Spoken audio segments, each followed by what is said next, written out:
just nah. He just. I'm a Home Improvement guy. Oh, sorry. And I'm just. I think I. I've seen Yeah. a lot of it. I'm joking. I can do it. It's fucking. Right. Yeah. All right. You ready to go? Yo, Tim Let's Allen do it, got man. arrested Punch with. that shit. Dude, this is so dope. Doesn't that sound great? What an intro. What's up, guys? We are back like we never left. Hello. We've rebranded. We have a new logo, new name. Hey, no everyone. Say no hello. longer. What's up, guys? Yeah. There you Y'all go. are here. Carmen's got a mic now, guys. Yeah. Hey, guys. Doesn't he sound great? We sound And you great. can see him too. Big time. Big Yeah. time moves. Big time. And he doesn't have his phone either, so he's really. Don't be fucked. distracted. Yeah. This is a hell of an intro already. Sorry, I got off the tracks. We have rebranded. We have a new name. Benchwarmers podcast. As Follow you us. can see right here. Follow us. You see that? Come on, dude. We're better than we used to be. It's not even close. Shout out to CTS for making that, by the way. Absolutely. Yeah. You made it spin Unbelievable. and everything. It's Unbelievable talent. We're back. No longer Who's Takes It Anyway. Pick that up. Threw it in the trash. But it's the same content. We do sports. Seattle sports. We'll branch out. Do a little pop culture. Little stuff that just makes me uncomfortable. Stuff that makes you guys uncomfortable. Absolutely. And we'll just go with it. We'll roll with it. Some old segments, probably some new segments at some points. Yeah. New segments. But a lot of the same kind of stuff. Mm-hmm. Same content, same voices. We'll try to have some guests on at some point, and Guests are coming, folks. Guests are coming. we'll make this fun. Absolutely. Unlike the Seahawks drama with Russell Wilson. Jesus Christ, man.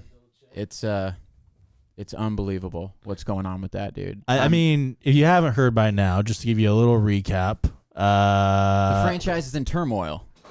Yeah, Like, and Russell Wilson made it clear. He stated it that he wants help, Yep. especially on the offensive line. Mm-hmm. No shit. Yeah. I mean, I don't think Been he's asking for wrong. that for 17 years, just 8 years. Yeah, I mean, if you look at the numbers on the field and even off the field, when salary wise, it makes sense. Yeah.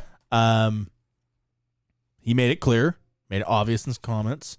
He didn't make it so obvious that he would want to be traded, but then the rumors came out that he wanted to be traded.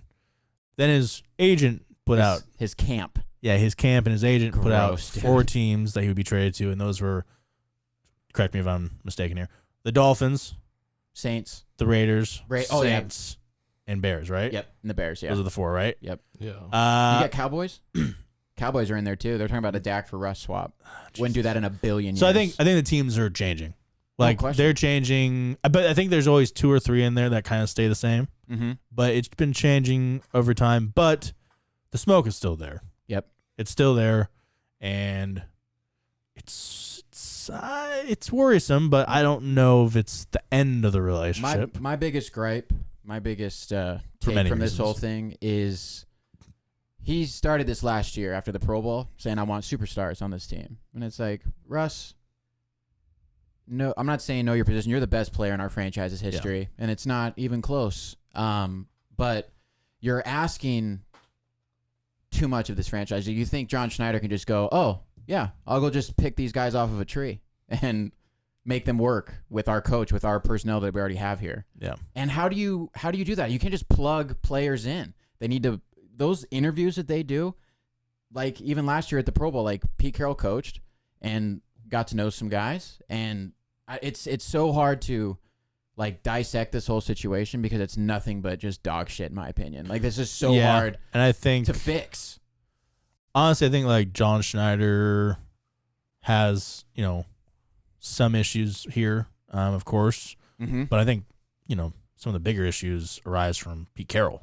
Oh yeah, that's And- he's the and, like, mitochondria. Yeah, and I think I think it's a lot. There's a lot of different ways we can go here and describe what may be wrong with the Pete Carroll and Russell Wilson dynamics relationship there. But I think maybe one place to start is adjusting the scheme to fit the roster that he has. Coaching the team that he wants, not the one Yeah, that he has. and I think that a lot of great coaches, even good coaches, figure that out. Yeah. And they tailor their roster's best abilities to be the best that they can on the field. And making your best players happy. Like if you have a franchise quarterback, we know those things don't grow on trees. So, and like to go back to Pete's overall scheme / more like philosophy. Yeah. It's a lot of run, establish the run, get the Pound the rock. Yeah, pound the rock. Play elite defense. Play physical. Yeah. Create turnovers, and then play action deep, or just take a deep shot somewhere. Yeah.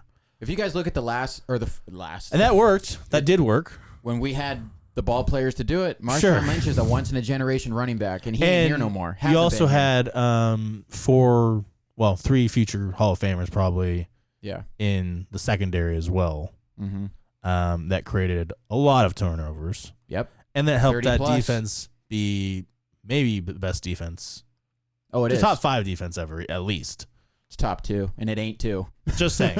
So I'm just saying, like, things are a little different. Things have changed, and I'm not sure Pete Carroll has changed. No, dude, you read what players are people are coming out. Brandon Marshall, what he said was just blasphemous. He was here for 10 minutes. Don't tell me like you know what's going on in this locker room. I know you were here for 7. You were also hurt, so it doesn't like. I don't take that much at face value from him. I would say. Colin Cowherd coming out and saying that people within that locker room feel like they're running a 1980s offense. 1980s, not 90s. Well, I mean, you even had not early DK. 2000s. You even had Metcalf on Brandon Marshall's podcast. I think. Yeah, the Athletes podcast. Yeah, about a month ago or so, probably. And so you guys Marshall asked him what happened to the Seahawks offense. It was clicking for 5-6 weeks, and then just nothing. No, I know. Yeah. And DK responded, "Well, I think teams just kind of figured it out. So it was just kind of run, deep pass." And that's the thing. It was so crazy to watch that downfall. Those first 5 weeks were just dynamic offense and historically bad defense. Yeah. Like it's hard to watch because like you see us score real quick, boom, boom, boom, yeah. deep pass, passing on first down. And we're like, what's the defense going to do? That never used to be a question with us. Like, it used to be like later in the season, we would count on the Legion of Boom to fucking, send us home in Atlanta 2012. Do you guys remember what happened? We fucking lost because of the defense. True. Offense got us back in that game. Look at the NFC Championship. Don't tell me that Colin Kaepernick didn't put on a show on that final drive. And it just took an absolutely unbelievable play by Sherman to tip it. I guess, and there's also so many other things here. I mean, we just talked about the philosophy, the scheme, Pete Carroll not adjusting. We can also talk about roster management between drafting, free agency, trades. That's the biggest thing, man. And that kind of goes. That's where. And I will say, like John Schneider has a huge hand in that, but we also have to remember that Pete Carroll is ultimately. Ever since Paul Allen passed away, rest in peace, Paul. And he took over as president. Pete Carroll's always been the vice president. Yeah. And now Jody Allen is the acting president, but I'm not sure Jody Allen wants. Jody's not in this. Yeah, she's here to like help out if she needs to. Sure. But she's not as invested as Paul brothers. I mean, sorry. Brother. Yeah, sorry. She's not as no, you're fine. She's not as invested as Paul was. I know. So I mean, it's just Pete is running the show. Yeah. And he's got all the power in the world. And to all the sorry, I don't mean to interrupt you, but just now that he has all the power in the world, he's sort of bashing, with Russell Wilson, who is a franchise quarterback, future Hall of Fame quarterback, first ballot. Yeah, I mean, probably could be a future top 5, top 10 quarterback of all time. Considering where his stats that's a lot of power as well. No question. And being the highest, not coming from, and also you're making 17% of the salary on the Seahawks roster. Yeah, that's coming up. That's a lot of power, but it's not quite as much as Pete. No, which is kind of an issue, in my opinion. My biggest thing is to all the 12s. Sorry, I hate that term, but that's what that's what our fans are called. And those ones that want to just sit there with their head in the sand, with their blue and green glasses, and say that everything's hunky dory. We're making the playoffs every year, winning 10 games, winning record, blah blah blah. You can't tell me that you're okay with what's happened these last 6 years since we went to the Super Bowl. I think what upsets me the most is that I just feel like we're wasting Russell Wilson's career away. No question. His prime years. No question. And this also kind of goes back to drafting with Pete Carroll and John, and also any team in the NFL.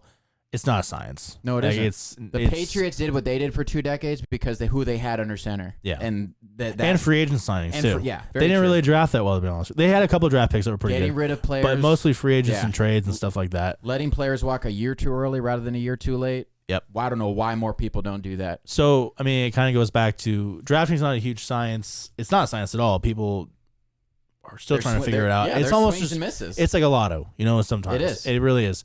And No question. Russell has complained that the talent, especially on the offensive line, is not deep enough. And I will say they've hit on like wide receivers, like Tyler Lockett and DK are studs. Yeah. And even, David Moore is a solid 3. I don't like David Moore. I understand. I'm sorry. But he's, No. for a third receiver, No, I he's know. not terrible. No question. I mean, I think you would upgrade for sure, but for a third receiver, I think he's good because Russell's good. I get Russell you. makes David No, Moore I get good. you. And then, I mean, defensively, you haven't drafted very well either. But on the offensive line, you haven't drafted well ever. Not I mean, really. you at least James you Carpenter, at least Justin drafted Britt, like Russell and Okung Damien while he was here, and Damien Lewis and now now. Damian Lewis. Like those are your, and that's the thing. Like Justin Britt, to me, average center, man. I'm not even putting him in above average. He was slightly above, maybe. slightly above, Maybe. and he would go on these stretches where he would play really well. But there were some times where it just wasn't good, and then he got hurt, and now we're moving on from that. Either way, it's been bad, and they can't figure it out to seem. And Russell's getting pissed because he's getting hit. Yeah. And if you look at the stats every year, he is getting hit a lot. No question. He's top 5 every year. But what do I tell you, Ben? A lot of them are on him. Yeah, And I they are. don't disagree with you at No, all. yeah. But and I'm not like pretending that I've sat down and watched all. That's what? the thing. You're How many times has he been sacked now? 394. Yeah, so I haven't sat down and watched all He's 394 going to shatter sacks. Brett But- Favre's record by a lot. There's many times I sit there and say, "What the hell are you doing, Russ? Just running 20 yards, And just like you said, that backwards. can come down to a lot of things. It could be height. He can't fucking see, which Yeah. we've known for a long time since he got here. And it could be scheme. Yeah. It could be the routes players are running. And then it's not that hard to play fucking cover two. It's Yeah. not hard. Two But it's safeties also over a the lot of top and you times, yeah, exactly. A lot of times, if you're running that run, play action deep, Yeah. then you bring a blitz on third down. Of course, your offensive line, which is bottom ranked offensive line in the league, is not going to be able to handle that blitz. And we saw that tons of Especially times. against the pass. We saw that tons of times this year where Pass protection. they couldn't figure out a blitz to save their life. Nope. The stun So- blitzes and the just was hard to watch. It's hard for me to gauge who's. I don't. Cameron, you turn my headphones up a little bit. I guess I would say maybe like. This is really Yeah. tough. Sounds good. This is really tough, but maybe like fault percentage, I would put 30 on Russell and 70 on the offensive line. Okay, I was gonna go 60-40 or maybe 65-35. Yeah, okay. But- so I think we're not too It's far not off. 50-50. You're talking to I'm I a s- Russ defendant. Yeah. I'm No, and in I his am court. too. I am too. Yeah. But I still think that Russ has his A little down. issues. Sorry, it's a little like. Right? Sorry guys, Yeah. we're having some No, it's not even difficult. we have headphone issues. We have I headphones feel now. like you're yelling at me. We have headphones but now. you're not. Am I talking too loud? No, that's. I think it was Am I just my, okay? No, you're perfect now. All right. It's perfect. Sorry guys. Sorry. guys. We're okay. We're learning. We're as okay we here. go. We're okay. But yeah, he just hasn't had any offensive line help really. And it's Ever, the thing, honestly. you trade for Dwayne Brown, you get him for a bag of chips from the Houston Texans. Yeah. I think it was a 5th rounder in Jeremy. And that's Lane, been great. and that's been a good. Yeah. That was a good call. Yeah. You get a stallion Yeah. on your left side protecting your franchise. Your Yeah. $35 million arm. He's just adored. He's just I know. literally just standing there and just. No question. So him saying that he wants more offensive line help, like he just thinks they're out there for us to take, and he thinks that we have money to just go. And I get think them. another thing is if you look at kind of like the overall NFL picture offensive line, it's a kind of a whole entire. It's an issue all around the league. No, yeah. and Defensive, and if you look so even much smarter with. yeah, and if you even look at the college game, like it's an issue there too. Yeah. So it's kind of an hard to issue. find- It's an issue at all levels of football probably, and it's becoming more difficult to find offensive linemen in drafts and all over the place. So Just to like, we think Damien Lewis has a potential to be a Pro Bowler. I Yeah. believe that. I really Yeah. do. Because we saw what he did in a rookie year. You come in, no off season, no training, no nothing, pandemic, all that, and you come in and you play the way that you played. Come on, that's stuff that. Just imagine what he would have been like if he had a full training camp. If you got to be with our guys, with our coaches, not on Zoom meetings and stuff like that. Stuff that you need to take into account with how hard that is from the college to the pro game of just learning playbooks, learning verbiage, all that stuff. Another thing is like if you watch college football, you understand that they're not running the same offenses in the college football versus the NFL. They're running a lot more hurry up, spread out, four wide receivers, five, and then if you even, and you guys might not know, but the splits for offensive linemen is how far they are apart, each offensive lineman, like how much they have in between them. Yeah. And if you look at even the splits between like the Oklahoma's, offensive line between the NFL's offensive line. Oh yeah. It's so much wider for Oklahoma because they don't, again, even the defenses in colleges are not sending like blitzes. They're not in the Big 12. And that's the thing. So a lot of these guys don't even know how to set up in the right splits when they get to the NFL. They don't. And that's stuff that needs to be taught and stuff. And a lot of times they don't even play with their hand in the ground. I know. They play standing up half the time. So it's kind of a problem in the NFL, to be honest with you. Yeah, it is. Especially for the Hawks. Yeah. More so, almost. Yes. I feel like we're obsessed with this team. We know who they've swung and missed on, and we know who's doing well. But my biggest worry is not. I think this Pete Russ drama could be. I hope it's already been fixed. I hope they've had a kumbaya meeting, a coming to Jesus moment. First, tell me where you think this is going to go. That's where I was about to go. Okay. We are putting this on the shoulders of a first-time play caller in Shane Waldron. Yeah, it's an odd time for him. Tough time for him. He's walking into this thing and, oh my God, I've got a Hall of Fame quarterback. I've got a transcendent talent. And from what I've heard, Russell Wilson sat in on his interviews. Yeah, he gave them the right. Yeah, he said, yes, I like this guy. I don't want Shane. I don't want the other guys they talk fucking. And he hasn't. I will say he hasn't complained about the offensive coordinator hire at all. No, he loves. Shotty. He's not mad about that at all. So I can't knock Russell too much on that, but it is a little frustrating that he's voicing all these concerns when he did have a pretty big voice on the hire of the offensive coordinator. And that's the thing. What the Rams do, and if you can correct me if I'm wrong, but from what I was reading, for the most part, Waldron's drawing up those plays, literally drawing them up. He's just not calling them. Yeah, I get the majority of them. Yeah. And what they do with Woods and Cup, it's those underneath routes that they can take 25 yards down the field. It's not the deep bombs that Shoddy just figured out in those first 5 weeks, and then all of a sudden it's a lot of dink and dunk sort of stuff. Exactly, and a lot of play action. You have to establish the run in that offense too, but it is a lot more passing, but a lot more dink. It's almost like Texas Tech kind of offense where they're just throwing short little passes, safe, and those wide receivers are really good blockers, and those tight ends are really good blockers downfield. Yep. And so Cooper Kupp's game is running a slant and taking it 40 yards. Making the one guy miss. Woods is great at that too. And Woods is great at that. Yeah. Woods is great in the open field. No question. All those wide receivers are really good Bobby in the field. Trees. That's what their offense is about. Yeah. And we're putting this on a which is huge because I'm sorry, I don't mean to cut you off. But DK Metcalf in the open field, that's scary. Tyler Lockett in the open field is pretty damn good too. Mm-hmm. That's the thing. I'm not saying Russ has a gorgeous deep ball. We know that. Oh yeah, for sure. But when I think of Russ, can't rely on it though. You cannot rely on it. All the time. Not now. Yeah. And especially when, it's not that hard to play cover 2 and especially when defenses know what's coming. Yeah. And you have nothing under if you wanted to run that offense and let's say those first 5 weeks were great and then we know the next 2 months sucked for us as an offense. What I would have done to adjust to that, you see them taking away the over the top. Why are we not having little quick tight end, little fucking let slants? DK run a slant and just take it. 6-7 yards, fucking put your foot in the ground, turn around, and have Russell smoke a ball and just fucking get it to him. So many times you see him, like you said this to me off camera. He's seeing ghosts, and he gets nervous and he's hesitant.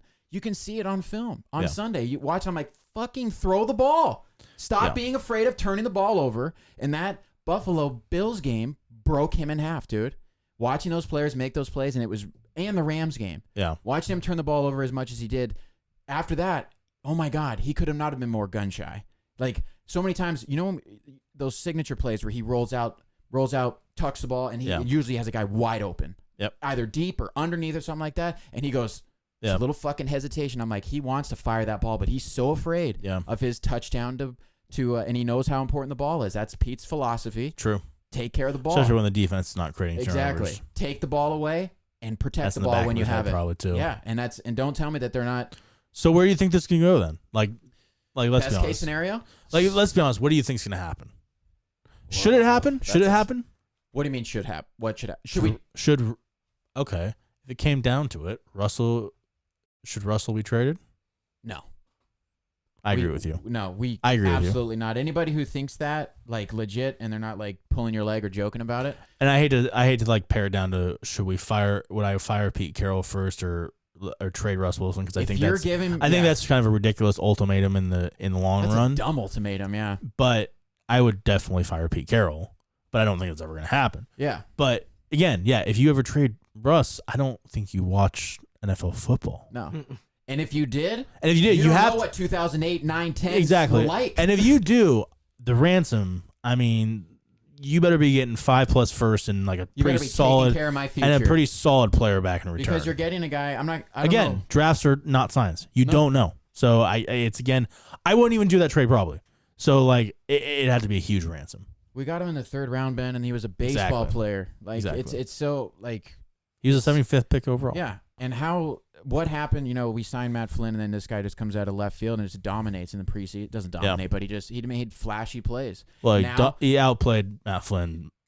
Easy. Yeah. My thing is, we've known this. I've known this since 2016 that he is not the same Russ. He cannot run away from everybody anymore. Yeah. Every offseason, he puts on weight and then he cuts it. And I know that he needed to put on weight. That's why he got a nutritionist, because he knows he's taking all these hits. He needs to take care of his body if he wants to play 10 to 15 more years. Yeah.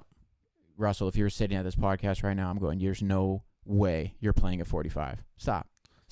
No way, no how. Gotta be on the TB12 method. Exactly, yeah. But that's he when we were great, it was the play action, and he can make guys miss, and he can either scramble or you play backyard football. Baldwin's wide open for an easy one. Curse is wide open for an easy, first down, because you break off your route tree and the guy's wide open because my quarterback can now move, and the linemen are just going, geez, I'm just trying to fucking keep up. Yeah. So it definitely shouldn't happen. We agree on that for sure. Like that's, I think even Conron, yes, everyone agrees with that. Definitely. Everyone agrees with that in this room. Will it happen though? No, not this year. Yeah, again, yes. After next year, I think again we have to look at what time it is in the NFL season right now. It is the off season. There's nothing happening. It's early, yeah. There's literally nothing happening. People are searching for news. Yeah. And this is big news. But I think people are definitely overblowing it. Yeah. And they're latching onto it. Exactly. And I think people don't understand how big of a financial obligation it is to take on Russell's contract, number one. You know how much dead money we would eat if we traded him? Yeah. $22 million. Yeah. And other teams would have to somehow add that to their salary cap, which is not great to add to. Nope. Secondly, the return back is astronomical, and I'm not sure many teams can even meet it. Mm-mm. So, again, the probability. I'm not trying to be like a Debbie Downer for people out there like trying to look for an NFL trade. The probability of it actually happening is very low. You can sit there, you can Photoshop him in a Cowboys uniform, a Bears uniform. You can. It's fun. It's fun for everyone. Fun. He ain't going nowhere. Exactly. He's not. Yeah. Keep dreaming. Unless he wants to pull a Deshaun Watson or Carson Palmer sort of deal, and I'm not sure if Deshaun Watson's going to even pull it this year. Demand a trade? Well, just like start sitting out.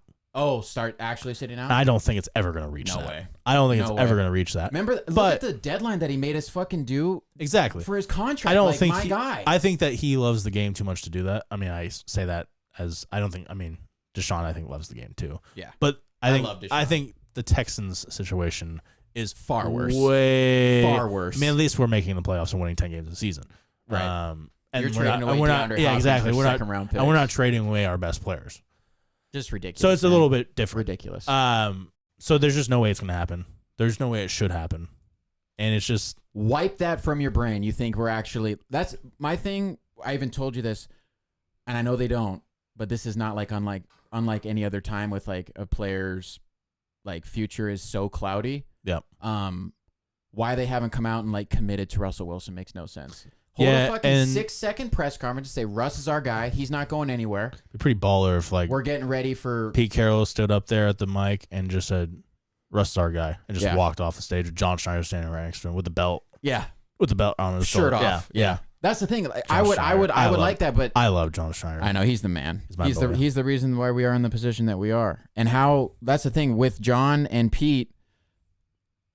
This is the best player in franchise history. And I know John's busy right now. He's trying to make $4 million in cap space work. Yeah, he's trying to figure And out he's cap trying, right now. and he's trying to get more draft He's trying to picks. work things He right is now. so Yeah. overloaded right now. He does not need this noise. So that's Yeah. why I want Pete to come out and say, "Hey, Russ is our guy. Yeah, He's been our guy, totally. and Just to squash that during, beef." Yeah, during the season when there's drama, he's come out and been like, Russ is like, that's a dumb question. Like, Russ is always our guy.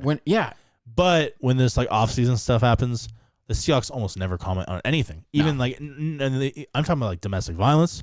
I'm talking about like anything. Yep. They don't talk. They're like the Patriots almost. Stick your head in the sand and just get ready for the draft, dude. And if they have to cut someone for domestic violence, they cut them. If they have to trade someone, they trade someone. Yeah. Like, they just don't talk about it though. You look at the reason this happened.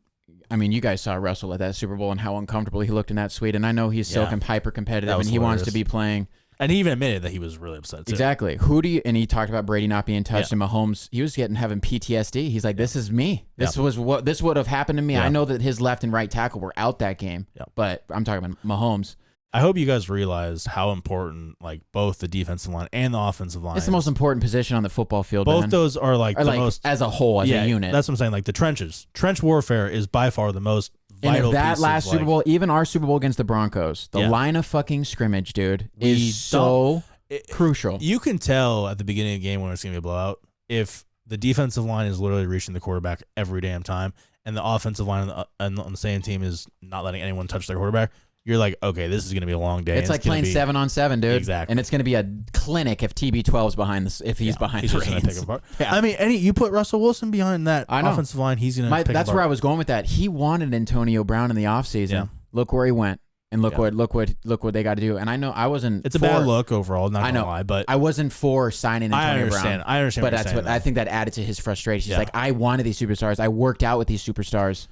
But and they didn't give me my. They've also toys hit to on play all with. their offensive line picks and their trades. Yeah, I mean they've got Ryan Jensen, who's a stud center that they got, I think, in the 6th round. Yep, out of fucking Colorado, 5th or 6th. Yeah, Colorado State Pueblo, not Colorado State, not the Rams, not Colorado State, Colorado State Pueblo. Yeah, that's got to be D2 or 3. I think it's D2. Tristan Wirfs was a top 15 pick, but they nailed it. Stud, absolute stud. Offensive line picks, they're not sexy picks. We love our receivers. We love our quarterbacks. We love our running backs. Absolutely. You want to win a title? You need to go back to 2010. Who did we take first? Russell Okung. You get a fucking... And he had his injury issues early on. Sure. But then he figured them out. Yeah. And then they gelled, and then we started to spend money. You go get a Brino Giacomini. Just think about when Russell Okung was at offensive tackle, and we had the other offensive linemen there with Max Unger, James Carpenter, and Breno Giacomini, J.R. Sweezy. Exactly. Yeah. Think about the offensive line and think about how often Russell Wilson got hit. Back then? It was very rare. No, because he could run away. That's true. It's not that they were like, we spent money on the offensive line, but it's not like they were great. No, but they were a lot better than now. No question. Can't even argue. Yeah, exactly. Not even close. Not even close. There's a reason that we played in that game. But that's what I'm saying. Can you imagine having even like a top 15 offensive line? With that quarterback? We should be in the NFC Championship. With Russell in general. Yeah, we should be in the NFC Championship. That's what I'm saying. Even just a top 15 offensive line.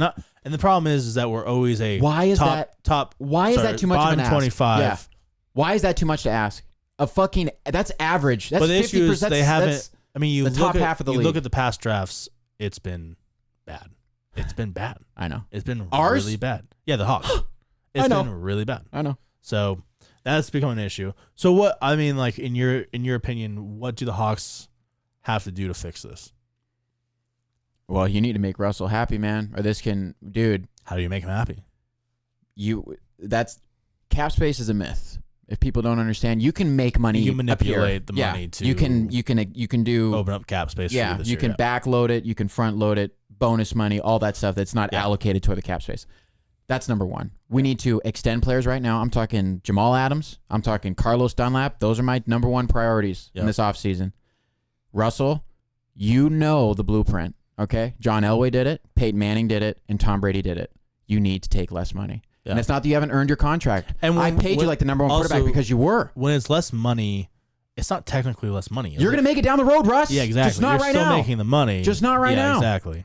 God damn it. Like, sign that. I don't get why that's so hard for him to understand. That if you have anything more than 12% of your total cap space and he hits 17 this offseason. So you're saying for Russ to be happy, Russ has to make himself happy. Yeah, it's not. He if he wants the reins, he's not. Dude, you think he's going to be in the war room saying, "I don't like this guy"? Are you blaming a lot of this on Russ then? I think it's equal blame. I think you want to go back to like the 70-30 or 60-40? Yeah, I'm curious. If you ask me to choose Pete Carroll over Russell Wilson, I'm taking Russell Wilson 8 days a week and twice on Sundays. Yeah, okay, it's not even fucking close. And I love Pete. And I love Pete. Yeah. Thanks for bringing me ultimate happiness and ultimate sadness in 2 years. Yeah. Like, when he had the right players, it was always fun. Oh my God, looking forward to some Sundays, of the greatest memories of our lives. Yeah, for sure. Period. And experiencing those, like we know what it's like when it's not fun to watch. Yeah. The last years of Holmgren. Yeah, even Tavares Jackson, and we had Jim Moore. For a year, 4-12, 5 or 5. Was he 4-12 or 5-11? 5-11. Dude, it was bad. Yeah. Aaron Curry, like, dude, you don't have to. We don't have to go back in the annals of our history of how bad and how bad Sundays were. Like, I was more worried about my fantasy football team than watching the Seahawks. Like, that's when you know it's bad. It's really bad because I'm like, now I'm not drafting Seahawks players because like I don't want to be sad twice. You know, I don't want to. We're pretty lucky, to be honest with you.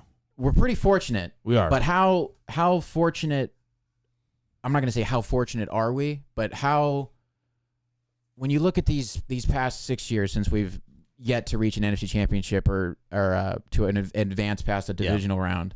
I think the Jaguars have more playoffs wins than us in the last 4 years. They do. They went to the NFC or the AFC championship. The Jacksonville Jaguars. Isn't that, dude, they had one big run. One big run. Yeah. Everything just connected, and then they lost. But still, that's a little disappointing. I know. That's very.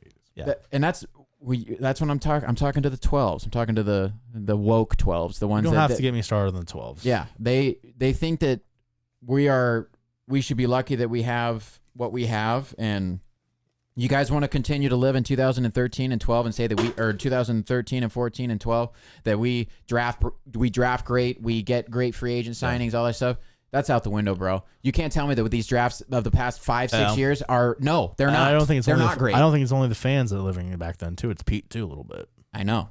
Pete is trying to coach the team that he wants. He wants those 2011, 12, 13, 14 defenses or offensive game plans, whatever.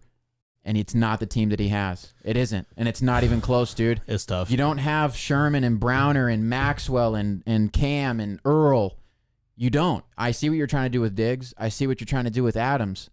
But, I mean, and look what we did. We mortgaged. We took out a mortgage to get Jamal. And we didn't extend him last September like I wanted him to. I was like, we need to just get Buddha just got 14. Yeah. Give him 15. Maybe some more guaranteed. Whatever you need to do for the evolution of... But now it's rising.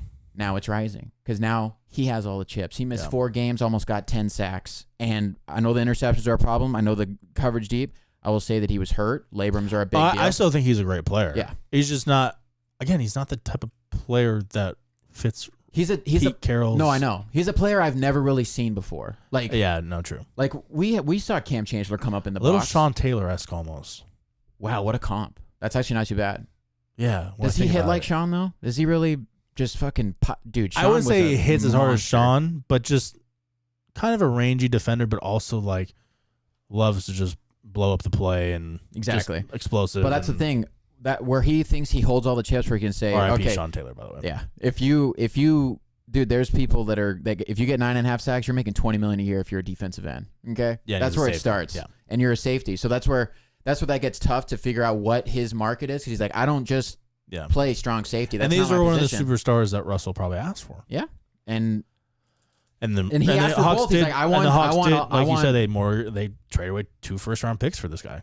That's huge. And the fact that we didn't extend him, like he's not a 1-year rental. He's not a Super Bowl or bust. He never was going to be a 1-year rental. Like the guy's 25 years old. Yeah. He's a part of our future. You like him that much. He's a superstar player. You have to re-sign him. No question. Yeah. And when you look at that, especially when you trade 2 first-round picks. Yeah, going back to his sacks, you can look. I've looked at all of them on YouTube. The half sacks. I know that started the Falcons. 6.5 of those Ryan Neal could make. Yeah. Diggs could make. No, I get you. Anybody could make. He's wide open. There are 0, but nobody in his way. I haven't seen the exact stats. I can bring it up, but I'm not going to. I don't really care. But I'm assuming he's got a lot of TFLs too, though, not just sacks. Mm-hmm. Which is double digit. Him and KJ. I'm not sure Ryan Neal could make those plays. No, where he blows up the. I'm not saying he blows up the running plays. But if sacks are his, like he wanted that record so bad. That's what he's hanging his hat on. I don't know if I've ever seen someone come off the edge as fast as he does when someone's running an ISO right up the middle and he somehow catches that running back. ISO run. I know with the before he hits the hole. I know exactly and what Jamal Adams just catches him. I've never seen anything like that. But yeah, back to Russell. I mean, we got to kind of wrap this up soon, anyways, and move on. But yeah, I think everything's. If you ask my expectations, or like, I think like what I'm saying is like I think everything 2 months from now is gonna be totally fine. I think it just blows over. I think there's still gonna be like a little bit of 11 tackles for loss for Adams last year. That's pretty big. I think KJ had 12 or 13. Yeah. So. I think there's still gonna be some resentment from Russell's side of things, and maybe even Pete and the organization side of things. But I think both of them are pretty. I mean, even keeled people. Like Pete and Very Russell true. are both. Oh my God, you couldn't be more. You know what I'm saying? Like, and I'm not trying to say like Deshaun Watson's some drama queen, but I feel like he's a little bit more. He's not like Russell Wilson is unreal how even keeled he is. Oh, like, I know. He's unusual. Happy go lucky. He's unusual how like unusually even keel. He has to be like an asshole in person. I know that's the thing. You read that Athletic article and he blew up. Yeah, but another thing is, Coleman, I know what you're saying, but like I feel like every interview I've ever heard where someone asked that and it's like a player on the team, they're like, no, he's like actually like that nice of a guy. And Well, it the player, mouth. but what about to like you and me? I still, I mean, we like, went to we were right next to him on the field. He didn't sign our autographs, practice. but he was only signing autographs for kids. He said, "I've got to get the kids first." Like, how can I say, oh, what an asshole that he didn't sign my? Ben's gonna, hey, 3, get your ass back here and sign my hat. Yeah, come on, I'm a 23-year-old. I want my autograph, not like a 9-year-old. It's tough to say, but. That's why him winning Man of the Year, I think that was so that's another big. He won Walter. That was so big. That was another for him. huge award. And his image, like I'm not saying it's like a Lombardi or an MVP, but for him that's big. That's huge. He prides himself Yeah. on being a good person, and he's been everything. And also, I think that's more. kind of another thing the Seahawks have to consider is, I mean, it's hard to find a player like that on and off the field. Very true. Very true. Deshaun Watson is that player. What he was doing in college. I think Russell just opened up a preschool too for underprivileged children in the city, like in the city of Seattle. Under a rock over here. You know what I'm saying? Like he does with Sierra too, and so like it's tough to really put down the guy off the field. That's what's tough when you think of like the trade destinations. Vegas, I know. Dallas, Sierra's has a problem. For sure. Has a say on that. Oh, like for sure. The Giants news a couple years ago. Like if you're married to someone, they should have a say in it. Sierra's trying to not rebuild her image. That sounds weird. That she's trying to rebuild, like she went through a scandal or something. But she's not big in music. No. She is not. She's not Megan Thee Stallion. She's not Doja Cat. I'm just naming names right now. I don't know. You don't know Doja Cat? Dua Lipa? Anything? I think I know Meg Thee Stallion. I don't know about. If you don't know Meg Thee Stallion, you can get the hell out of here. He knows Doja Cat. He probably just doesn't know the name. Anyways, but that's the thing. Thank you, she's not. Thanks for having my back. She's not on that level. And if they were to move to New York or if they were moved to Las Vegas and she gets that platform, don't tell me that she's not in his ear saying, "Hey, baby, why don't you just ask, or not ask, but why don't we go here? Like, it's better than Seattle." No, I get you. I don't know. It's again. I think in 2 months it's going to be relatively blown over, and I think it needs to be. It needs to be blown over now. They need. Yeah, I don't think it's going to be blown over. No, I know it's not. They need to manipulate the cap so they can maybe sign an offensive lineman. It's not looking. The glass isn't looking great, but there's help out there. You can get someone for Russ. And also the draft is very full, so we need to turn that for that really quick. If we could just dive into that for 1 second. No, go ahead. You go back to 2019, that offseason. Yeah. And we had four draft picks. We had 4 draft picks, and John Schneider did his magic. Turned it into 11. Yeah. I think a Frank Clark type trade is coming. Yeah, I think Bobby Wagner is a very strong candidate. He was the #1 rated middle linebacker. His stock is never going to be higher than it is right now. I'd give you a lot of props. That's a big call. With going back to that, we needed to extend Russ, and Frank wanted to be extended. He wanted that extension. We're like, we can't give you that money. We just can't. We have to take care of our franchise guy. Yeah. Not that and we offered the tag, and that kind of blew over. But that type of trade needs to happen. Like, there's players. I know KJ Wright's not going to be here next year. I know Shaquille Griffin's not going to be here next year. I know. And I know Carson's not going to be here next year. Griffin definitely won't be here. Carson probably won't be here. I'm still a little skeptical on. Gosh, I'm already forgetting who you just said the first name. Gosh, KJ Wright. KJ Wright. Yeah. I'm still a little skeptical on him, but we'll see. Yeah. But of us like keeping him, I want him here so bad, Ben. Like, no, I want him here but so financially bad. it's tough. It's so because he I know. already said no hometown discount, hometown hookup. And I don't think he needs to take it. He's still good enough to not take that. Yeah. So we need to let those players walk while their stocks are still high. And we don't need to live in nostalgia. You know, we don't need to extend these guys. He could get hurt week 1 and he's out. Like we don't know. But I mean, or he could ball out. If we let KJ Wright go, is that going to piss off Russell? No. It would piss off Bobby though. That's his brother.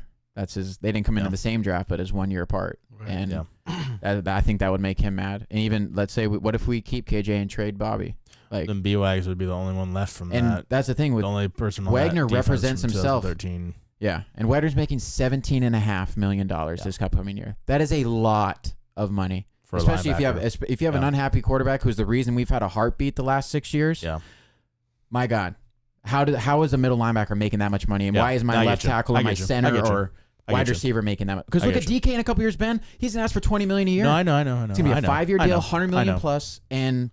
Let's not blow our gasket on all this right now. Sorry. This is all stuff we need to talk about later on. I know, yeah. We're talking about Russ now. I'm just excited. No, I know, but I don't. We need to keep topics for later because we don't have so much for the offseason. I know that's true, and we still can talk free agency and all that. But yes, the Russ thing, it's just drama, especially offseason drama. Mm-hmm. And drama, man. Speaking of drama. I think it's even worse. Just go down the street. Go up Occidental. Yeah, and look it's even worse drama. I feel like because it is actually involves like just being a dick, just being an absolute unaware idiot. Yeah. So Kevin Mather, vice president of the Seattle Mariners, had a interview. Bit of a mishap. Had an interview, sit down with the Rotary Club, Bellevue Rotary Club, and bunch of fucking They recorded it and put it on not YouTube. A hot mic, but yeah. He said some stuff that stood out and upsetted a lot of people. Yeah, there was some casual racism, which kind of stood out. Did you read about this, Kamran? No. Let me. Go ahead. Real quick education. We have our number 1 prospect, Julio Rodriguez. He's number 4 on the baseball top 100. He's a great player. He's a great player. Kalnick's number 5. I don't know if these players ring any bells, but they will in the future. Anyways, Julio. You're gonna be like, okay. He's a future outfielder in our ball club. This is a future jersey you're gonna want. Yeah. One of these he hits balls 450. They both have the personalities that they you want in your locker room. Superstar personality. He has a little podcast that he does, a little J-Rod show. And Kelnick is a cocky motherfucker, but backs it up. Backs it the fuck up. Backs it up. So that's he said that Julio's English is not very good.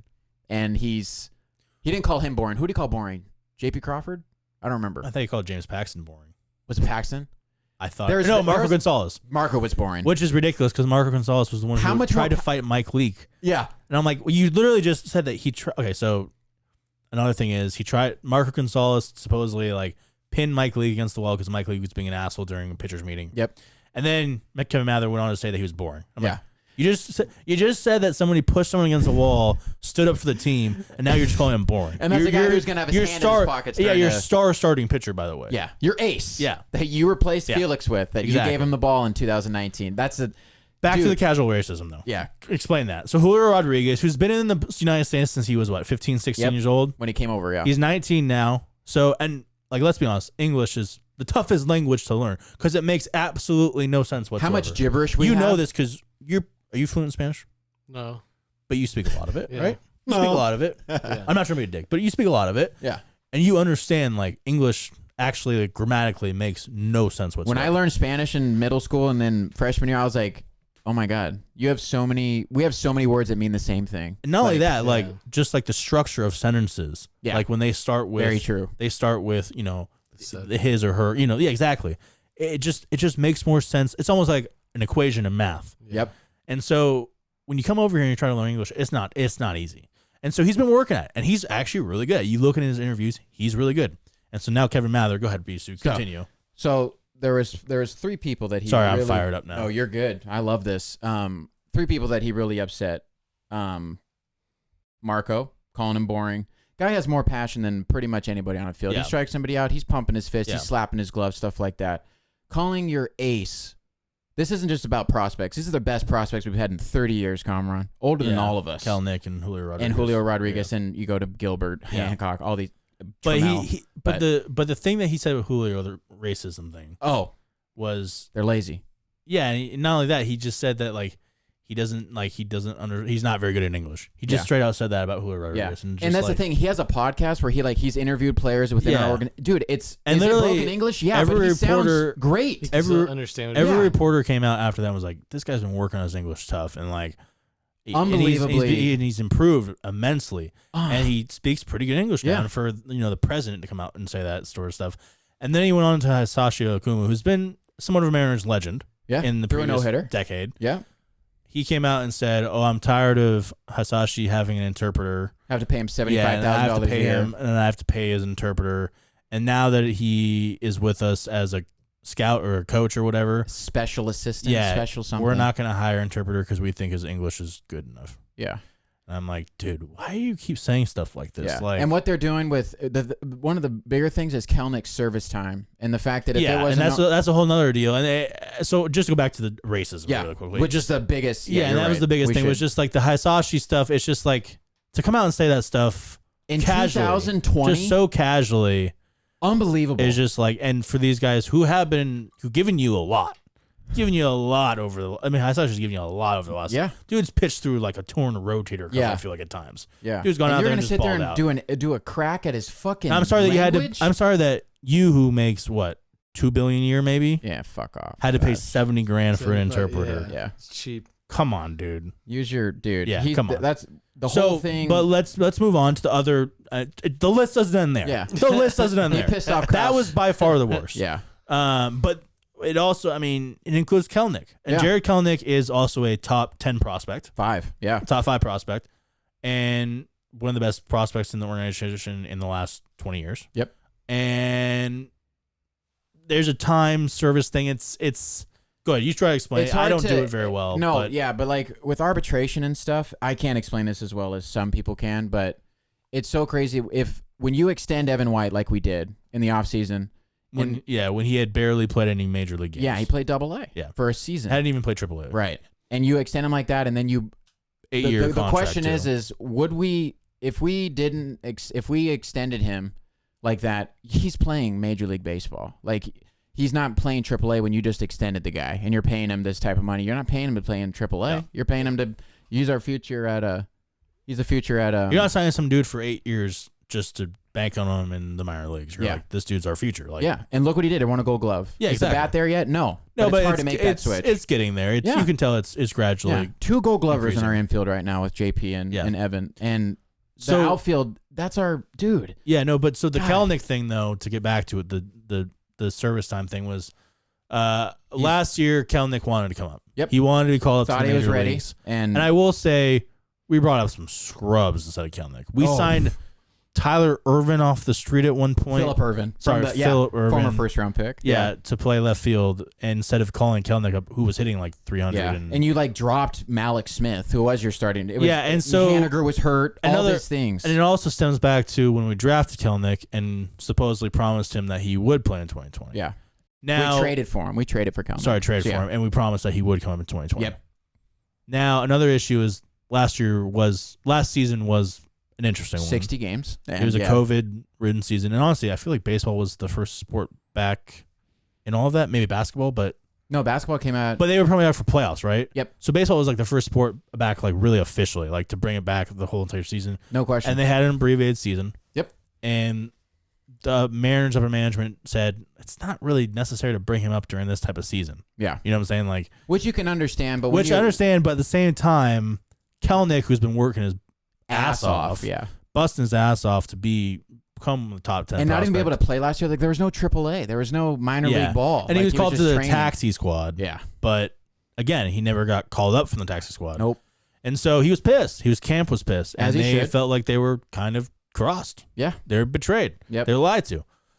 And another thing, and the reason why the Mariners also kept him down there is that something about money. I don't.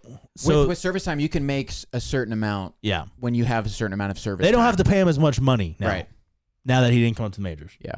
So they kind of manipulated his service. They're literally taking money out of his pockets. And Mather. And not only that, they're not allowed to play. And Mather in the interview admitted to that. Yep. Pretty much just came out straight and said, "Oh yeah, we had to save some money and keep him down there. And sorry, number 4, our best or our second best prospect out of 2. And exactly. It's so crazy. The Kyle Seager thing really. I don't even care for Kyle Seager. Let's move on to Kyle Seager. Let's move on to Kyle Seager. Who again? I understand I understand that Kyle Seager is kind of. He's been our household I feel name. He's beloved by most Mariners fans. Yeah. But I understand that some Mariners fans are a little upset with him, and I get it. But at the same time, he has been the best Mariners player of the last decade by far. Yeah. By far. Yeah. Do it. And for Kevin Mather to come out and just say that he's overpaid and he's going to be gone next season is just kind of a slap in the face of Kyle Seager and his family too. Mrs. Seager comes out and tweets being like, "So do I need to put my house on the market? Like, let us know this is going to be his last season." That's so weird to say to your. And somebody who I think is going to be probably in the future banners. You know, I think you're going to see Kyle Seager's name up there at some point. You think you'll see a 15 retired? I think so. Okay. I think so. I think he's going to finish his career. Honestly, I think he might take like an abbreviated, a lesser contract at some point and finish his career. Because it sounds like they do love it here. Yeah. And I feel like he did give it his all, really, honestly. No, I'm not. Dude. The dude's a gritty, tough player. Yeah. I look at his brother. I look at other. No, I understand. But you can't compare him to Corey. Corey's alone. Yeah. I know. But so, anyways, Kyle Mather just said, oh, yeah, he's gone next year and he's overpaid. And just that was it. And I was like, dude, you're just talking about your best player of the last decade. This is probably his last year here. Like, you're just saying this just under your breath. It's like a joke. Like, it just like, oh, we're just sitting here, guys. Pieces for him. Yeah. It's a chessboard, and he's just like, oh, yeah, flick that pawn to the, whatever. He's so interested. It didn't stop there either. What else happened? He also talked about having to charge his employees. Oh, parking? Parking. Yep. Because to keep them safe. Yeah. $75 to $80. Yeah. Right? Safe from what? The neighborhood, because the neighborhood soda was dangerous after 10 p.m. How many times have we been out at after the stadium walking around? I'm walking free. Yeah, have you ever felt like unsafe? Not when it's like that many people out there. That's what I'm saying. Yeah. And I just don't get it. So that just blows my mind. I could probably go straight to the strip club. Especially to charge them. Straight right down the street we've done down the street. That's Showgirls, right? Yeah, that's Showgirls. It's so yeah, it was pretty bad. Cowgirls. I'm trying to think what else he put in there. Hold on, let's see. I'm reading the article on the Times about what he did. Mm-hmm. Either way, he was fired. Well, actually, no, he wasn't fired. He resigned. Which brings me to Stanton. Go ahead. And the questions that he was asked, like Stanton, who's the president of the organization. Yeah, the president, exactly. And by the way, can we just give a big shout out to Scott Service and Jerry DiPoto for having to deal with this whole entire mess? Yeah. And come out the next day. A mess that they didn't even fucking create. And to come out the next day and like put a pretty good spin on it. Yeah. And they did pretty well. Yeah, and then you had to meet with Seager. You had to meet with and I know Kalnick that and all these players saying like, "Hey, dude, you're our guys." And I know that all three of us have personally probably had to clean up our boss's mess at one point. Oh yeah, like your boss fucked up, and then you had to clean up, and then you were like, "I didn't do this." My boss is always kind of fucking up, and I always have to clean up his mess, dude, or her mess. Kind of fucked up. Yeah, but here, this is just so public. And like it's different. Like you're dealing with millionaires and like billionaires, and it's just like I just don't. This dude, like, you're on a Zoom call. What are you thinking? Like, what are you doing? Blows my mind. And so John Stanton, the president, go on. When they had this blew up, so obviously we need to hold. Oh, this went viral. Yeah, we need to hold a press conference tomorrow morning trying to clear this all up. So they released Mather of his duties. Didn't say he was fired. Yeah. Didn't say he resigned himself. Yeah. You can't fire me. I quit. Type of not really like that, but he knew what he said was wrong. And Stanton was asked point blank by Ryan Divish. Point blank, he's like, if it came down to it, would you have fired him if he didn't want to resign? And he's like, I don't make those kind of decisions. He's like, I pay other people for that type of stuff. I'm like, you answer to nobody. You are the president. You answer to nobody but yourself. Yeah. Of this whole organization, you are God. And you're going to tell me that you can't answer this softball-ass question? This thing that you could launch 400 fucking feet? So I think this kind of goes to show you why the Mariners are ran. Why the Mariners have been bad for 20 seasons. Yep. It starts at the top. Yep. Everything starts at the top. And when the top is that bad, the bottom's always going to be that bad too. And sure as shit the middle, which is like the product on the field. Yeah, exactly. It's all going to be bad all around. I mean, look at the the racism started with that. What was that lady's name who? Ochena, I think. Yeah, and she's. And I don't want to get it wrong, but she was the former sports science athletic trainer, and she dealt with that type of shit within the organization. So and there was also the sexual harassment claims in 2016 from Kevin Mather as well. So I mean, it just kind of keeps going. This guy should have been gone a long time ago. Yeah. He's been here since '95, and in my opinion, I don't think I'm alone here. Stanton needs to sell this team, sell it to somebody that's actually committed to winning instead of selling fucking bobbleheads and towels and blanket nights and college nights and blah, blah, blah. When you have fucking Sigma Phi douchebag in the fucking pen, I'm sick of that shit, dude. I want asses in seats and watching our future on the field. I'm sick of that. They treat it like a big venue, like a big bar. It's a fucking bar with a $40 cover com. We've said that a bunch of times. They know that too. Yeah, and they know it. Yeah. We suck Monday through Thursday, but Friday, Saturday, Sunday, we pour some drinks. We pour some drinks, and people come out. And we lower the ticket prices for college night or military night. I'm not saying that's a bad thing. That needs to happen all the time. But just dude, don't tell me that you care about the product on the field when we've watched it for 20 seasons. 20 seasons. This isn't a little. The Yankees were bad for a hot second, a hot 2 seasons. You think that's okay in the Bronx? Think that's okay for them to suck? Don't play that shit. Yeah. Especially who you have across the street. Both teams, the Sounders and the Seahawks, they're competing for fucking titles. Hey, don't forget the Storm, man. And the Storm is always balling. I'm sorry. Storm is always balling. Right here. It's okay. No, Shoot me in the face. Storm is always balling, though. Yeah. It's such a poorly run organization, franchise, whatever you want to call it. And we grew up some of our prime years when we were younger with some great Mariners teams. I mean, I think I remember playing at recess with Comra and literally reenacting the 2001 Mariners like almost on a daily basis because watch this Brett Boone bat flip. I thought John Olerud wearing the helmet playing first base was so cool. Was the man. I wish I could do that in the league, but they wouldn't let me. Yeah. But now after that, it's been just nothing. Just a cesspool of disappointment every year. Yep. And I think eventually we all came to terms that this team sucks and will suck for a long time until we actually see it. Mm-hmm. But now it sucks even more to see that it really sucks off the field too. Yeah. That's kind of what hurts. Yeah. That's kind of what hurts. It's honestly like the twisting of the dagger just even more. Yep. No question. And that's stuff that you don't want to see. I wish we were super nice guys off the field. I think a lot of the players, I've never heard of like a lot of the players being bad. Right. Like they seem like all great guys from what I've heard.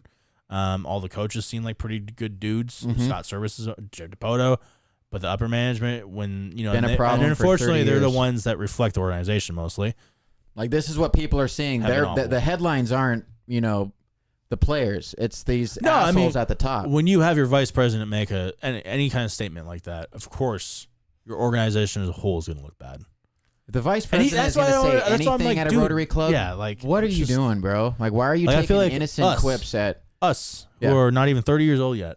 Yeah, have never run a business. Yeah, we would know to never get on a Zoom call and answer like questions like that and just sound like super candid questions and just like he almost sounded like he was drunk. Yeah, honestly, it was weird. It was odd and too old school. Yeah, it's sad, man. I wish going back to like where this franchise, going back to where this franchise is and where it's headed.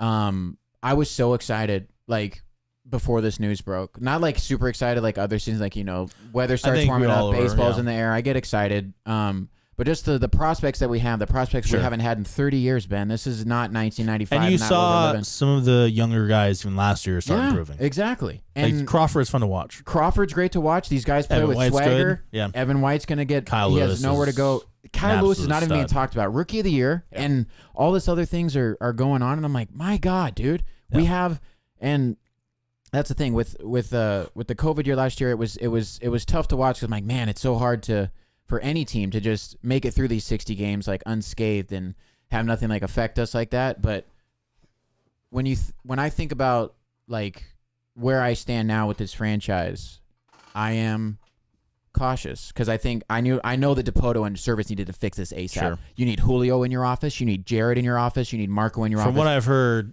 both Scott and Jerry called all those guys the next day and was like, "Hey," and it was so cool to see. Know that like nothing that he said. Jared tweeted out saying, "I'm."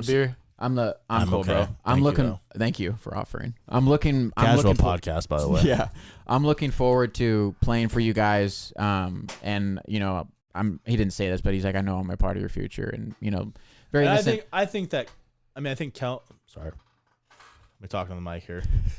I think Kelnick is still upset about the whole thing. How could you not be? I hope he just uses it as fuel. Like, We also talk about one other thing that was in the Times article and something that I've kind of read about before that was a little worrisome was Kelnick's camp, was mad that he wasn't called up last year.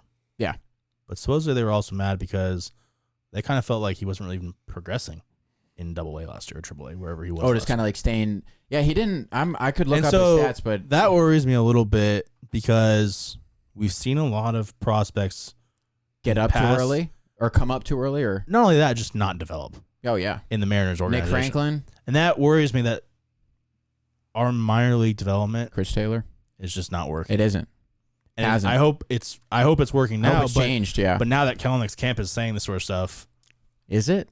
It- Oh, you're talking about him not progressing, like the coaching that that's he's what it getting was. is. Yeah, that's what Okay, that's yeah. what it was saying. That's what they were saying. That Hey man, scares there's a me reason. a little bit. There's a reason that players leave here and they do well in other I know, ball man, clubs. and it scares me a little bit that they haven't fixed. Like it there's yet. just a permanent hex on this franchise, just like the Seahawks with not coming back to the Super Bowl because we were 1 yard away and they just want to It scares me that they might have torture fixed us. it. Yeah, So I hope they have. I hope that Kelnick comes up and Julio comes up and has just a great rakes season. and just rakes. I mean, And Kyle it's- Lewis did well last season. Yeah, he he hit kinda a tailed off September a little ball, bit, but it's a rookie. I know.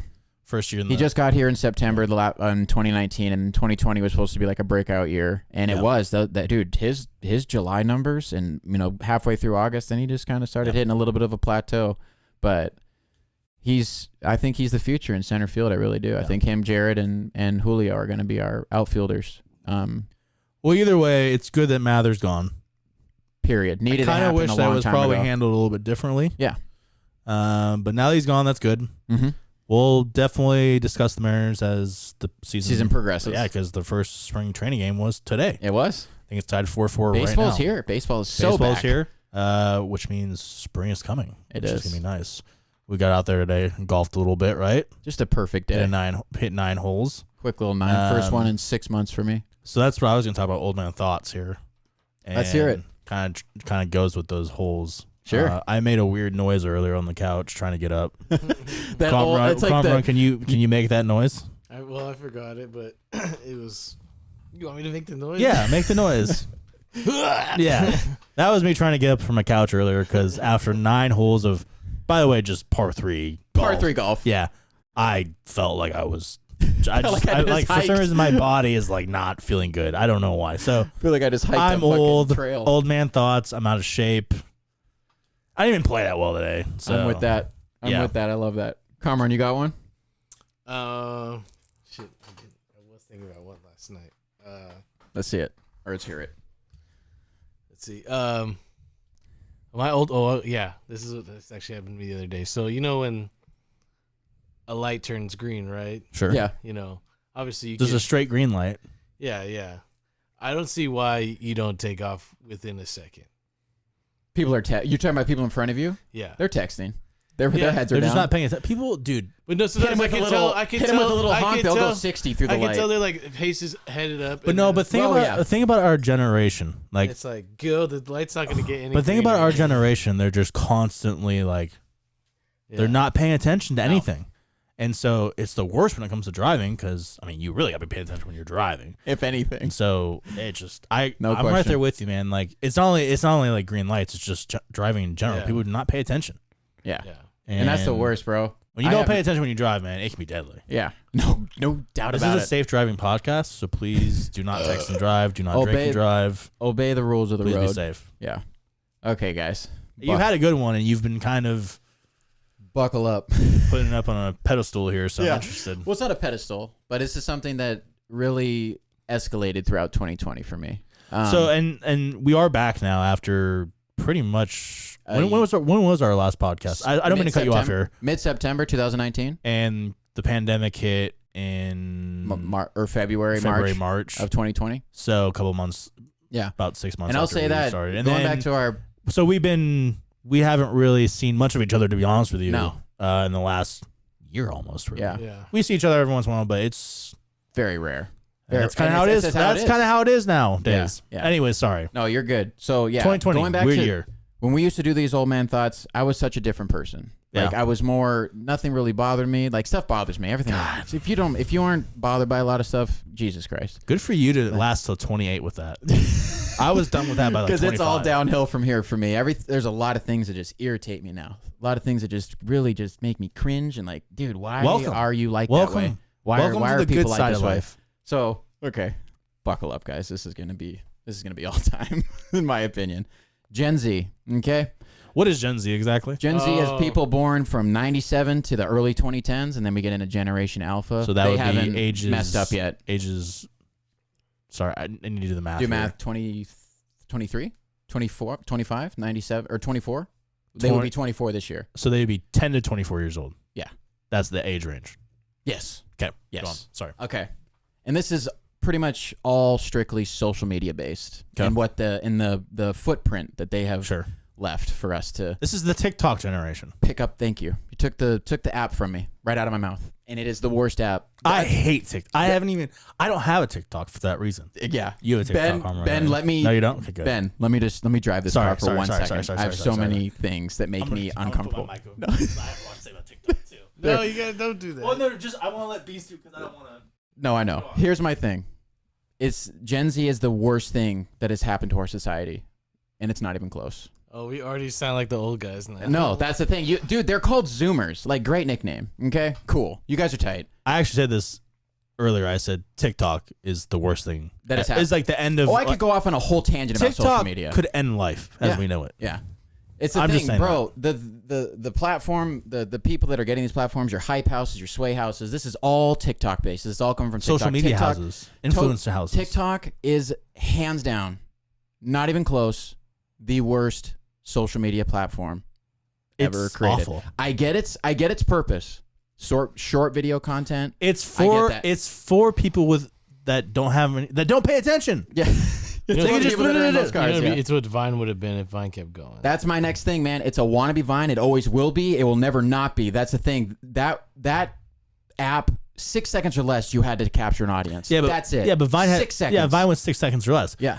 TikTok, you can do like 1.5, 2 minute videos, You could, right? dude, I had to look this up. I didn't even know that. I had to look up how long can a fucking TikTok video, how much fucking just cringe can I actually watch? Yeah, you can do like and you can do up to 2 minutes, right? 3. They are testing 3. Ugh. I'm like, you think I want to watch 3 minutes of this? Yeah, the thing puke? about Vine is that you had very limited time. Yeah, And you can had just to make it boom, good. Boom. Yeah, boom. exactly. My thing, the biggest thing, it's this app to me fetishizes e-boys, e-girls, good looks, people that can't dance. I'm sorry, that's just what I think. I haven't been on it. I don't know enough about it other than I hate it. The fucking all that. If you look at Addison Rae, if you look at the D'Amelios, like all of She's that, hot. my God, they walk into a Starbucks, they fucking hit the whoa and fucking 500,000 views overnight. Boom, just That's like it? that. They just hit it. They just hit the whoa and then. Yeah, They do a just little get- fucking do the renegade, all this other bullshit. I'm fucking sick of it. It makes me so. It makes. And here's the thing: my biggest question that I wanted to ask you guys is: lip syncing still cool? Was it ever cool? Well, Milli Vanilli, I think, made it not cool. Wow, what a name, Milli Vanilli. Right? No, They got here, caught. really quick. Yeah, right? That's My the thing, reference. it's not. I'm dating myself a little bit, but yes. I'm not talking about lip syncing like music. If you do that, yikes, bro. You need to not Okay. do that, or Okay. lady, whatever. You want like lip syncing? Lip syncing movie scenes, movie quotes, little TV quotes, little stuff like that. I mean, sorry, Ben, if I see one more fucking video of the bunk bed scene in Step Brothers, I'm gonna lose my shit. Do you like guacamole? those shits are Do you want to so go do corny. karate in the garage? Why? Those shits Why are is so that cool? corny. Why is that? I'm sorry, I'm not like trying to get worked up. I hate TikTok I have a theory too. about all of that. Dude, Go on. Well, it's because like they're like you know how we like will quote movies at certain times. yeah. I think they're kind of like trying to show themselves like this is what I think is funny and it's original because I posted it first and this is me saying the scene. You know what I read? Like it's pretty much saying isn't this funny? Yeah. And everybody You know was what I- not. and like everybody commenting like I remember that scene. That's you know, awesome. yeah. Blah, blah, blah. Do you know what I read? Or I Go read- watch the original movie Yeah, it's just a way to get. and laugh you. for real. Yeah. Yeah. Don't try to Go watch Will Ferrell Yeah. and John C. Reilly. Yeah.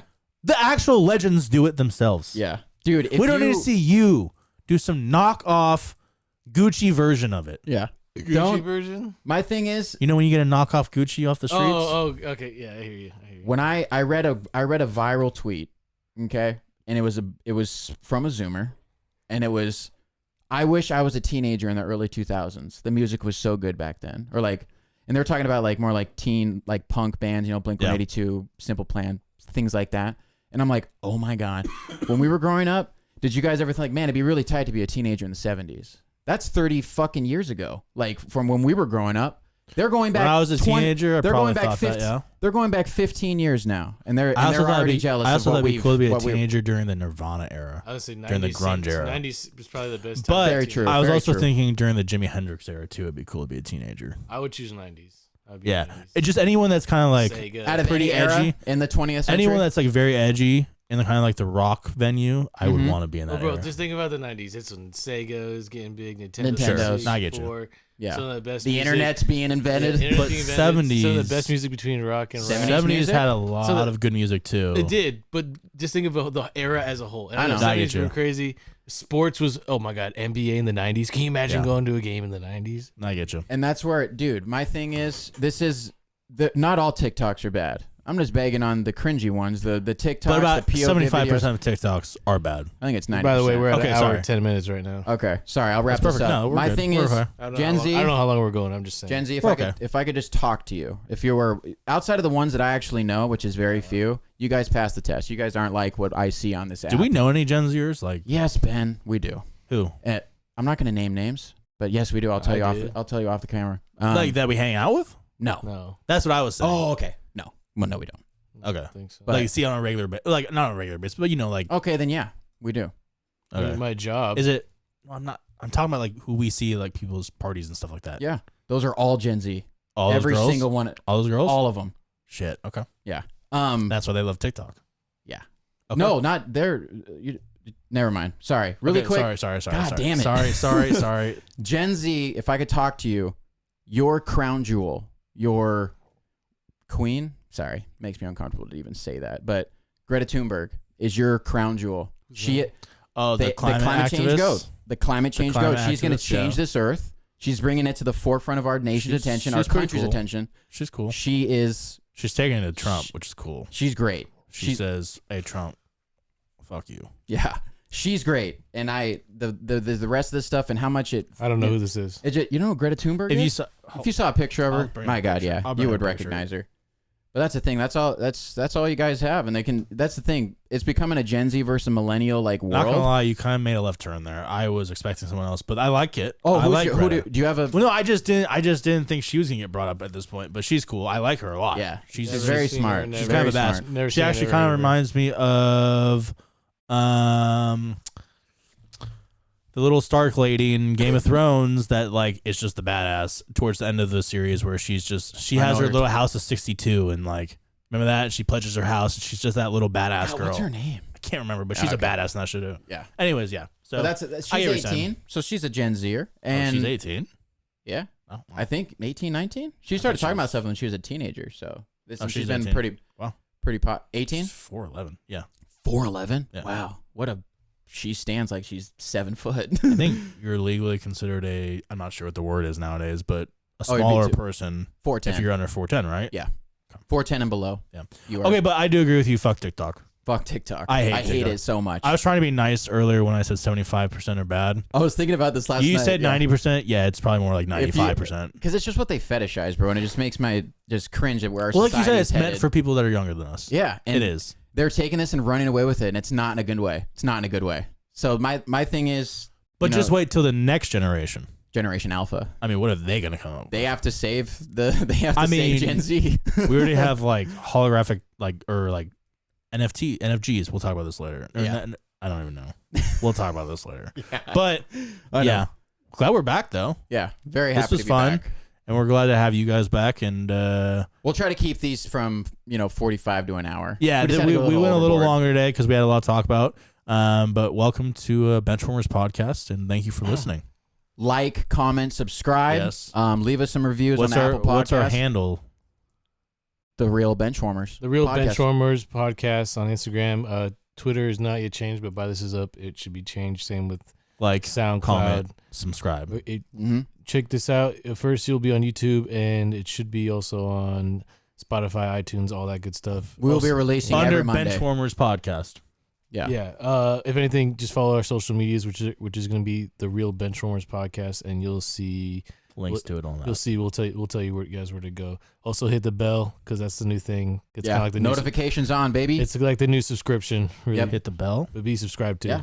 Another old man thought. I don't know what. Notification bell. So every time we post a video, they get a notification. Oh, gotcha. Yeah. Okay. But every Monday morning, I want you to spend your time with us. That's Oh why, yeah, that's we're what gonna be posting. here every Monday morning for you guys. We're recording Sundays. Weeklies. Should Mondays. be up by what we should. You can schedule. I can Yeah. Try to be 5 up by a.m. 5 a.m. on Monday morning. Should be 4 up a.m., every 5 5 a.m. For that morning you know. commute for the people that actually Shit, maybe still drive to work. maybe even 4 a.m. I was gonna say 4 a.m. Some Yeah. people are making their commutes at 5 a.m. Yeah. So let's get up there at 4 a.m. and let's get you guys some entertainment. Yeah, I'm in. All right, well, have a good one, guys. All Thank right. you for listening. Peace. Peace. Later, guys.